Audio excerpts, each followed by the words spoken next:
Saka takataura isu tikati murume akaroora mukadzi asiri mhandara. Kana akaita musikana kunze kwemukadzi uyu haana kuchita.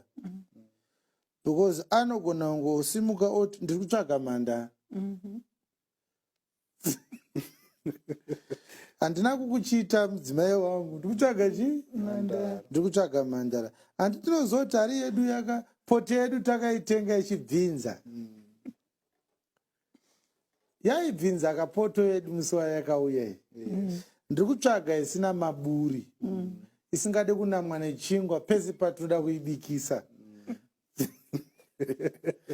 Takutaurawo zvangu semuzezuru. Tinonodii tichiziva shoko raMwari kudai.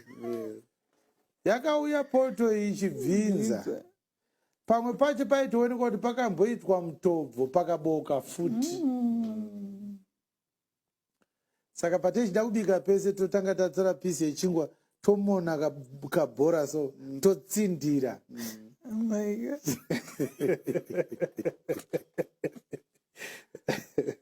Saka ndafunga hangu kumboenda kukango kungonozvitengera nyowani. Ine maburi ya ndichairasa zvangu. Ndogopota njisira maheu.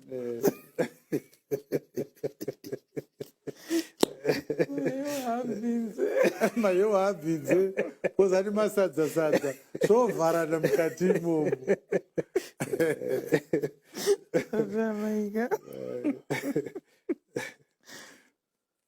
So God is a method. We are here to talk about these things because sanctification is here now to deal with those situations.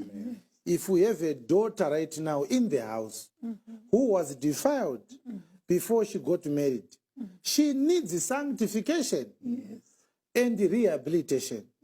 We have a women's council, very wonderful, hardworking ladies who can deal with you so that your mind can lose the elements and the traits of wild animal that are in you before you get into a house, because your husband is bringing a wild cat into his house.